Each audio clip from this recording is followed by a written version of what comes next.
Xinops présente 3 Didactics dédiés à 3 maquettes d'objets automatisés de notre quotidien.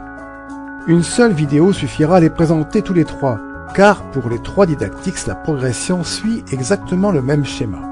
Alors ces maquettes sont les suivantes. Une porte de garage, une barrière de péage de parking et un portail coulissant d'entrée de maison. Ces 3 maquettes sont équipées de capteurs et d'actionneurs, permettant aux élèves de programmer et de piloter. Un boîtier microcontrôleur nommé Groomy va permettre de gérer les informations et les actions.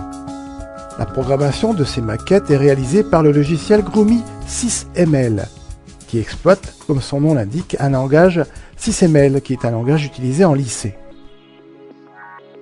Ce langage se représente sous une forme graphique, pouvant s'apparenter à un graph-set.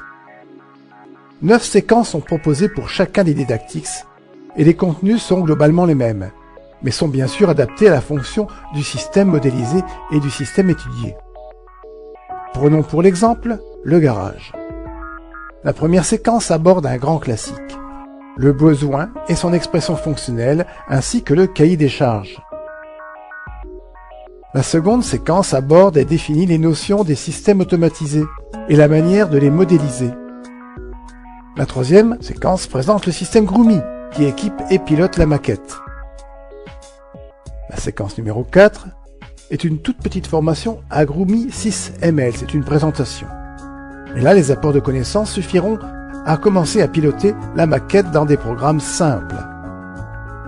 La 5e séquence fait une description précise de la maquette, de son équipement et le protocole de câblage nécessaire à sa connexion à l'interface de pilotage Groomy.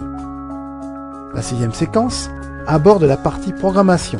Les élèves doivent obtenir, d'après des scénarios bien précis, des comportements de la porte de garage, ou du portail, ou de la barrière de parking.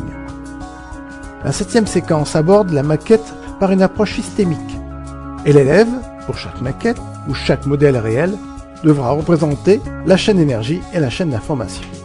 Des apports de connaissances sont au préalable apportés à l'élève pour ne pas demander cela d'emblée. La séquence numéro 8 apporte à l'élève quelques connaissances techniques sur les différentes portes de garage, les différentes barrières de parking ou les différents portails automatisés, afin que la représentation modélisée ne soit pas la seule que l'élève puisse avoir de la réalité. La présence de la maquette dans la salle de classe est une belle opportunité pour que l'élève la dessine et la modélise dans SketchUp. Pour ce dessin en 3D, les vidéos de ce Didactics le guident pas à pas, et il ne reste plus à l'élève qu'à basculer dans le modeleur 3D pour dessiner à son tour au fur et à mesure. Si vous souhaitez plus de détails sur le contenu pédagogique de ce Didactics, rendez-vous sur xinops.com. Et pour que votre établissement puisse acquérir ce logiciel, il est disponible sur le catalogue et le site Technologie Service.